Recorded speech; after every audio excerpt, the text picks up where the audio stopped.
Hello and welcome back to my channel, and if you're new to my channel, welcome. My channel is all about getting up, getting out, and getting active, just like my t-shirt says. And by the way, this is my t-shirt, my logo. My son did a fabulous job of helping me create this, and he has a great company called BROADWAY's Vinyl Company, so I will link his information down below. If you're interested in a personalized t-shirt or one of my t-shirts. But today, because I've had requests, I am going to be doing a yard tour.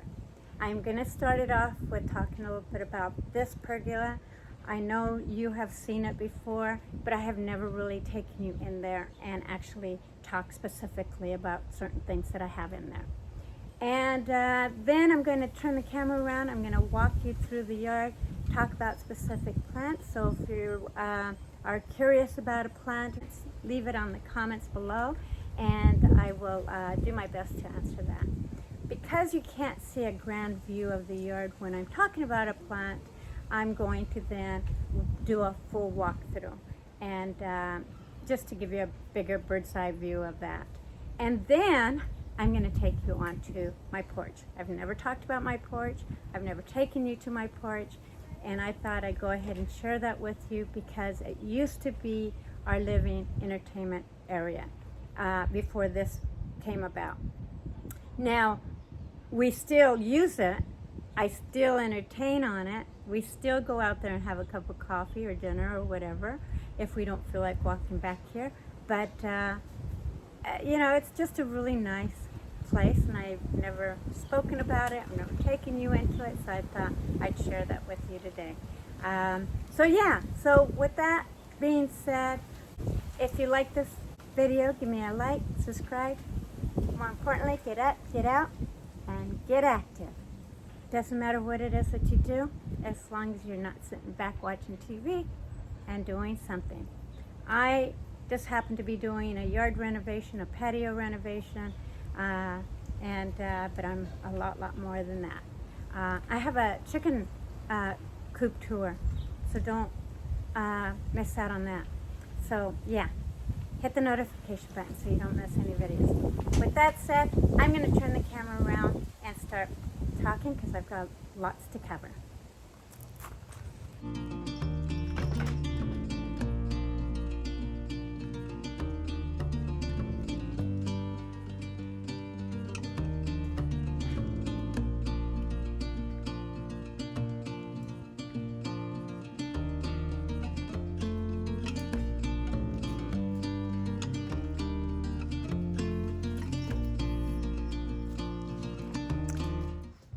Okay, so here's the beginning. This is from my driveway. Right now we're facing the oregano. This plant blooms all summer long, and the best way to continue to have it bloom, which it'll continue to bloom regardless, but I like trimming the dead ones. So this is a dead one. So what I do is I cut it down to this cluster right here. And I don't have my proper nippers, but I'll cut that off. So I will cut it there, and then it'll shoot out some new starts. Like even this really large stalk here, I can actually even cut it down to right here, and then it'll start shooting out a lot of more flowers. So that's how you trim that flower. And a lot of my plants are right now going off season. So I'm gonna continue on this side. So here's my lily, and it is in bloom. I had to wait a little bit to get that in, but I don't know why it always blooms in an angle like this, but because I cut it down, way down in the fall, right after its season it's done. But it's beautiful. I love it. My neighbor gave it to me. I'm very grateful for it. Still has a few more pods for it to bloom, but it's gorgeous. Love it. I'm going to bring you over and around, and I'm going to continue. Now this stuff here is just wild ivy, and it blooms, and it just reminds me a little bit of Tuscany. It probably should be taken out, but I like it. I think it's pretty. And of course I have my lavender. Here's the pot that has the little flowers. It's actually called an oregano plant.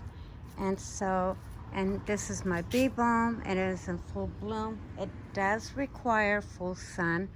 And there was a time when this was all shaded because of the tree that existed over here where now my dogwood is sitting.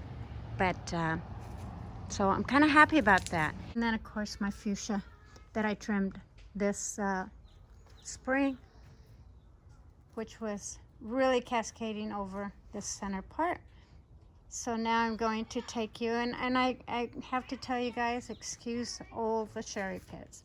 I have this huge cherry tree here that I have cut back, and or I had it cut back because it was cascading over, but it puts out all these cherries and it makes a mess out of the yard. And then of course we have this plant that I had cut back, if you recall, and it is still flowering. It's got this beautiful flowers. I have been working so much in the backyard that I have neglected some of my plants. This thing is actually gorgeous, but it looks like it's been the feast for snails. So it'll come back next year and I'll take better care of it. But these grow little tiny flowers. I mean, they're very small, but it's still a very beautiful plant, and it usually cascades. I've just been a little neglectful this year. But and all my other daylilies are here, and as you can see, some of the foliage is already turning because it's that time of the year. Of course, I have another Japanese maple. I love them. They're very graceful to me. They're gorgeous. They make a yard beautiful. It actually cascaded further to the left, but I had some work done at the house and the workers broke it. But they compensated me for it. And then this was another plant here that I trimmed back. Jack Frosts are done for the season, and they will get worse as the summer goes. But you know, they're still holding strong, and they're beautiful. I love them. They're gorgeous in the spring with all the blue flowers. And this here is a rhododendron, and supposedly it's supposed to have these gorgeous orange flowers, but it's never bloomed for me, and it's probably because it's not getting enough light. And then again, I've got more of the same flowers throughout this side. These here can be the seedlings will, you know, they get spread out, not too far, but from its area, but they can spread out. But they're very easy to pull back out and weed out. But this actually was originally there, and some of the seedlings came over to this side, and that's how this one propagated. My fuchsia, it's a perennial. My bleeding heart's a perennial, and of course the Japanese lantern, it's also supposedly an annual, but it continues if you take it in the winter, which I never do on this one, or protect it, it'll survive. But if you have a very harsh winter, it will not survive. You would have to take it into a garage or something. But so far it's been here 3 seasons, and it's doing great. We had snow in the fall, and it got really cold, and it did affect it a little bit. But it's surviving, and it's doing great, and it's blooming gorgeously. And of course my fuchsia, my other fuchsia, it's also perennial. I love fuchsias. They're also one of my favorite besides this Japanese lantern. And I'll bring you really close up to it because they are just absolutely gorgeous flowers. But they have this little bells.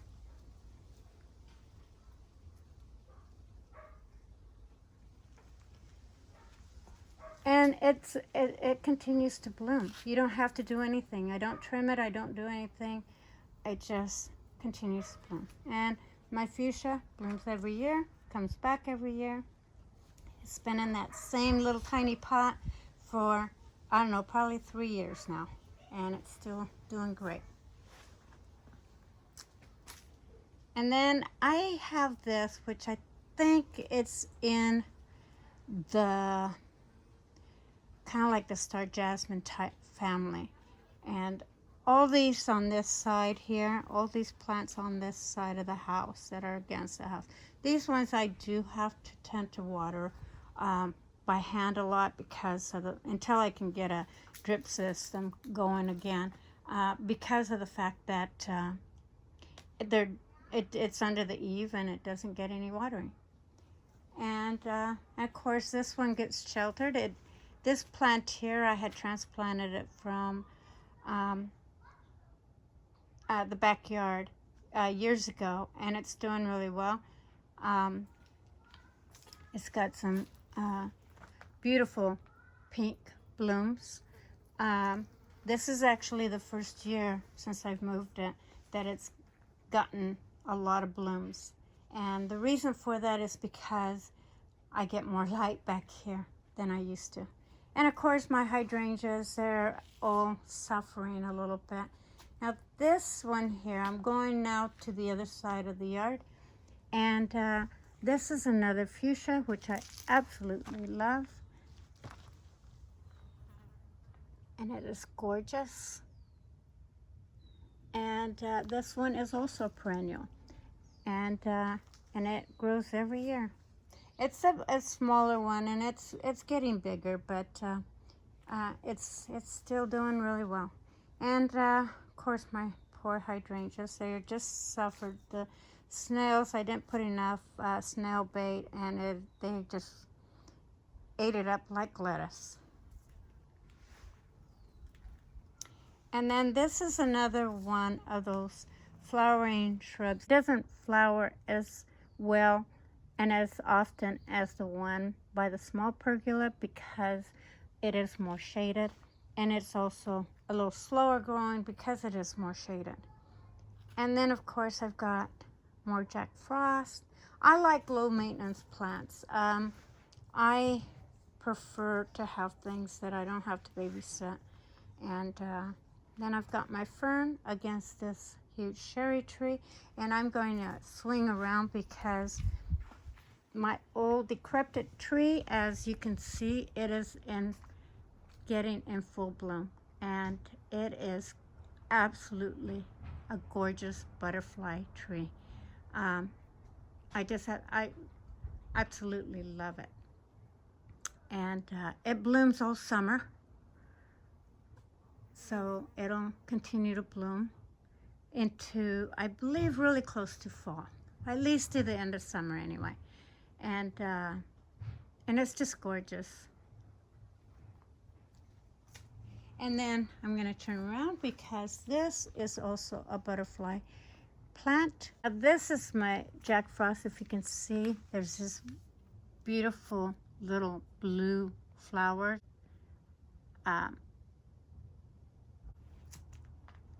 So here's my other butterfly plant, and I've actually pulled this out like 3 times, and it's been doing really, really well over here. But I'm going to put it in a pot because I don't want it to grow into a tree. And it's a different species than this one that is over here. This one's a different species, but they're both still in the same butterfly. And supposedly this one doesn't get as big, but I'm not going to chance it. So it's going in a pot. I want to talk a little bit about my stone path that I did. My stone path, I have never put anything in between. I did bury it slightly into the ground, but pretty much I have not put sand or grouting of any sorts in between. Now I've tried different types of peat moth, so you can see some peat moth growing, but outside of that I have not stabilized them. And I tell you, these rocks are solid. They're not going anywhere. Now all these stones that I laid here have never moved. They have been stable. They don't lift, they don't shift, and I have no grouting or anything in between them.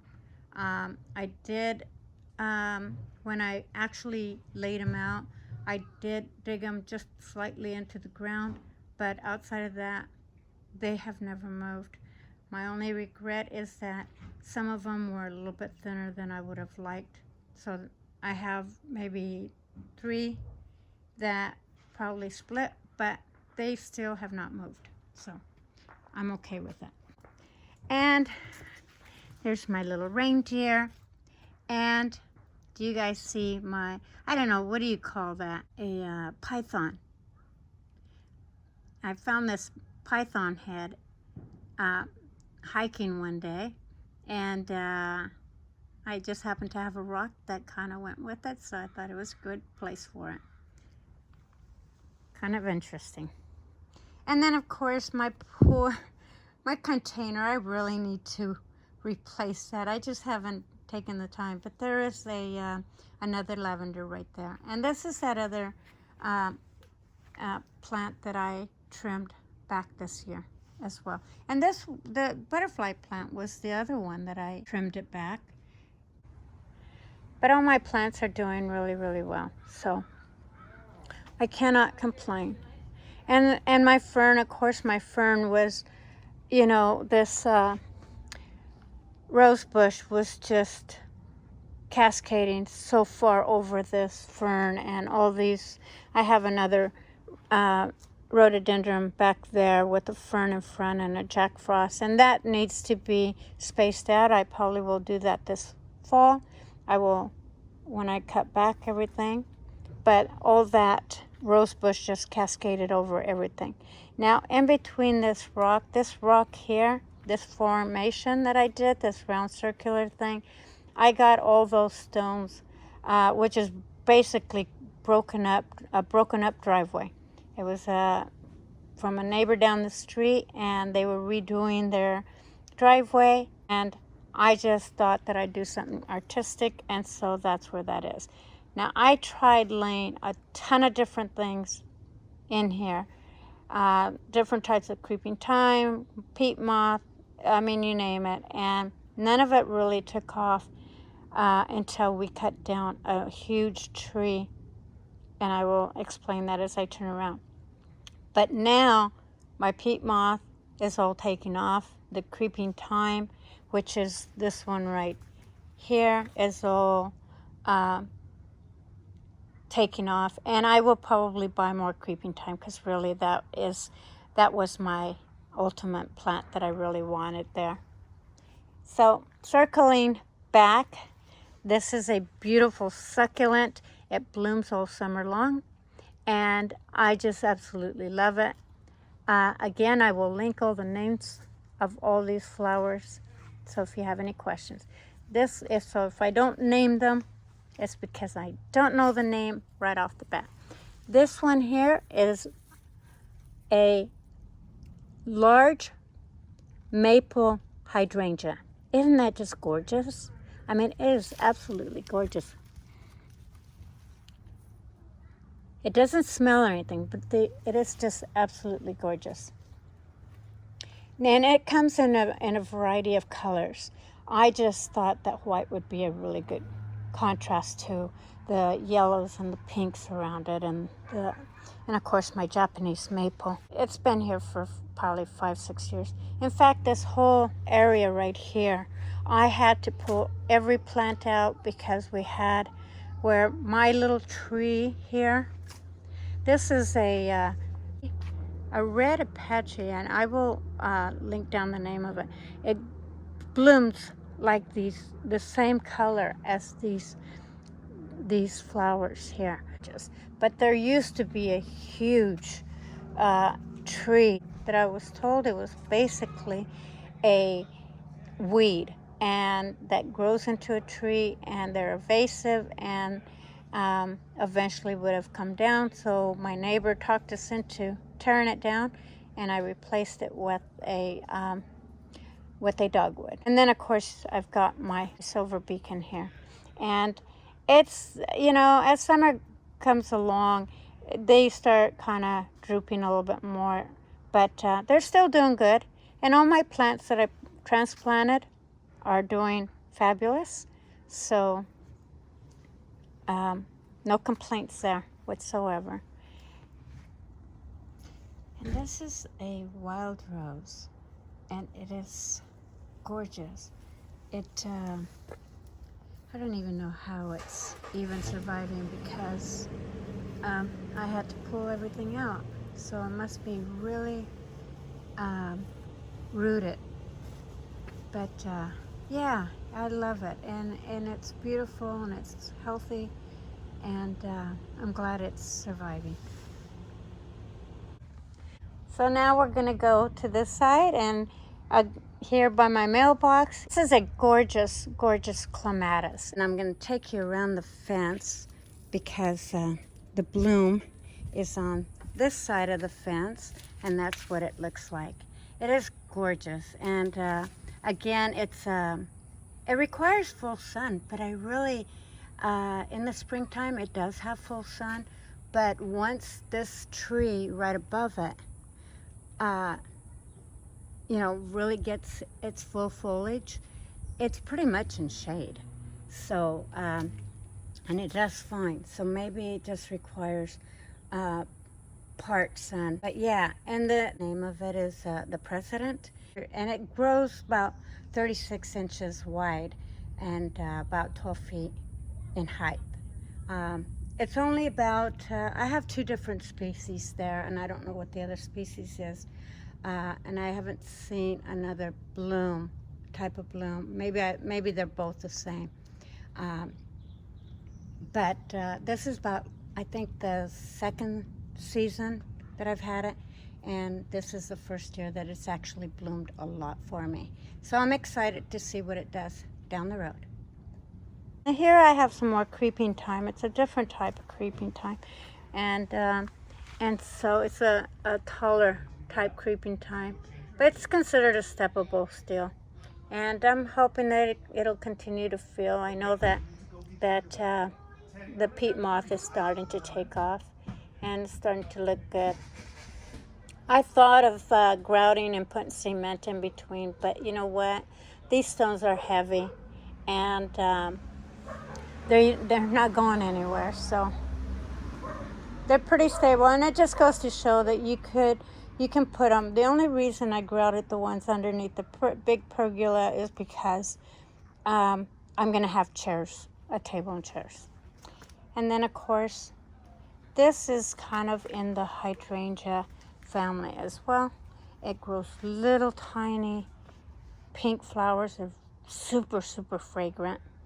And it's a winter bloomer. And then, of course, more of my lilies. And another lace Japanese maple. And then, of course, you have my salvia, which is considered hot lips. And that one continues to bloom all summer long. So, anyway, I hope you guys enjoyed this video. So I'm going to kind of swing you back around.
this used to be our dining area, and then I decided to change it. So I thought that I'd start with this.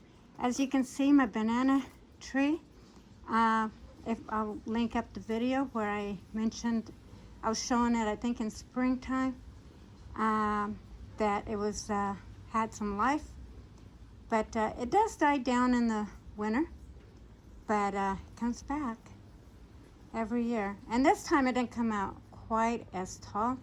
It could be a little bit root bound, is probably the reason, but it's okay. Still adds a really beautiful foliage to this area. So I'm gonna walk you in it because, and I don't know how well you'll be able to see, but just to kind of get a better view rather than the distance. And of course this is one of my, I don't know if it's a Chinese or Japanese lantern. I don't think the leaves fall in the winter. I could be mistaken. I'll have to document that this winter and go through this when I put up my covers for this pergola, and I'll bring you to that. And then I'll keep an eye on it. I don't recall this ever losing its leaves. So I'm gonna guess it's an evergreen, and it's a continual bloom. It's just gorgeous. And then of course, my living area.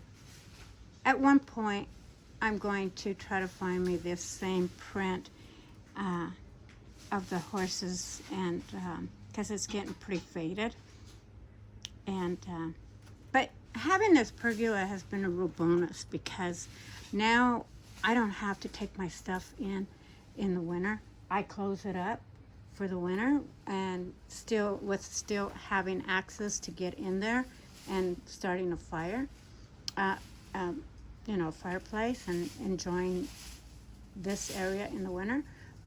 I like things a little eclectic. I like new, I like rustic, I like vintage. This is an old theater chair, and I just thought it was really nice. When I had this pergola built, I had them do it wrapped around the eucalyptus tree. This, I believe, is a Chinese bed frame, and it just made a really nice art piece, and I fell in love with it. So I have not touched it. I didn't, you know, I left it just the way I bought it. And some things, you know, just are an art piece in themselves, and you don't have to change anything. And then of course I have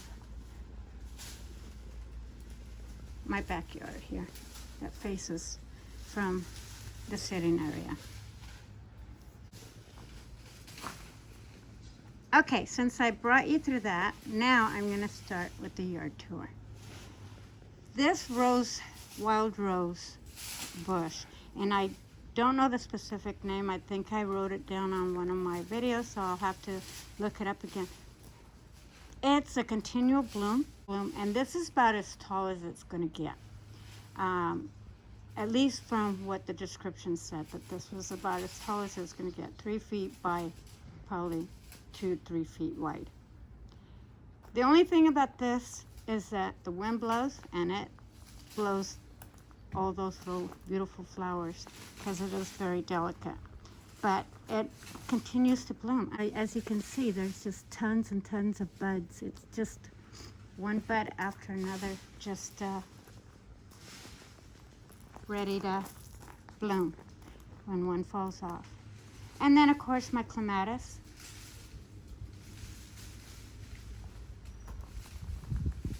Stepping over here, I have my lavender. And I did have another lavender over in this side, and I will attach, when I did my reveal of my small pergola, I pulled it out. So I never replaced it, and I don't think I'm going to. I replaced it with a Clematis instead. And I love lavender. I really love lavender, but it brings in bees, and that's something that I prefer not to have particularly. And then I don't know the name of this, and this plant has struggled since I've moved here, and It's one of those, I do a video clip, so I will post it at the end of the video about what the flowers look like, as far as a lot of these that are already not in bloom. But this huge eucalyptus tree above me throws off a lot of debris. It's not as bad as it used to be. It used to be like a hurricane back here in the springtime because of this tree. It doesn't only shed its bark, as you can see from up above, but it also sheds its leaves constantly. But it's still a beautiful tree. And because of that, this particular plant right here suffers because the limbs were right above it. And I have been since trimming it back to give it a little bit more light and life. So, yeah. And then this plant here, this one smells wonderful. It kind of has a bit of smell of between honey and dill. It's a summer bloom. And all these plants are all perennials. And then of course I trimmed this back, and come this fall I'm thinking that I'm going to pull it out and plant it in a pot, because I don't want it to go into a tree, and that is exactly what it will do. And then of course my little star daisy, and no, it almost looks like it could be in the dill family, but and of course my hosta that's suffering a little bit because of the heat, but that's okay. It'll do better as the years go by. And my rose bush that I planted is doing really good. And do you see this lily, this star, I don't know what it's called. I think it's a blue star. You guys probably know more about these plants than I do. I just knew that when I planted this backyard that I wanted color of different sorts, anywhere from the oranges to the blues. And this has these beautiful, beautiful blue flowers that come out. And it's just a real compliment to the lipstick, the Silva lipstick plant right there. So yeah, it just complements it. And the yellows. And then of course I have my hydrangea that's doing really great, getting tons of blooms. And my big, huge, beautiful Japanese maple tree. And this is my pride and joy. I don't know how well you guys can see this because it is a little hazy out, and it's adding a different tone to my video, but maybe not quite as clear, maybe a little glare. And then there's this my St. John's wort, and then this is a lilac tree. I don't want it to grow into a big lilac tree because it probably can get up to about 10 feet, and I don't want it to. And the reason why, which I will go into more details of why I planted these plants here, because behind it is the chicken runner, as you can see, little Miss Daisy there. And then of course I have my star jasmine behind there, and it smells so good. And then I've got my butterfly tree that is in full bloom. Let's see if I bring it out a little bit. And now I'm going to climb right there because I want to take it up to the chicken coop, because that is part of my garden. And as you can see, there's the ladies. And can you guys say hello? So yeah. So anyway, so this is the top of my chicken coop. As you can see, it's quite filled, and it's got tons of succulents, and it is constantly growing. I don't water it very often because it's all succulents and they're desert plants. And then of course I've got my butterfly tree that cascades on the, probably around the coop side. That kind of helps shelter them. And then there's a rose bush here. And as I step around, then you will see my star jasmine. Now, I planted it behind the chicken runner here to come up, and so it doesn't get a lot of light. So this has been a really slow process for this to grow, but it's growing and it smells amazing. And it works as a great screen for screening off your neighbors for a little bit more privacy. Now I'm gonna get on top of the chicken coop and I will give you a view of the yard.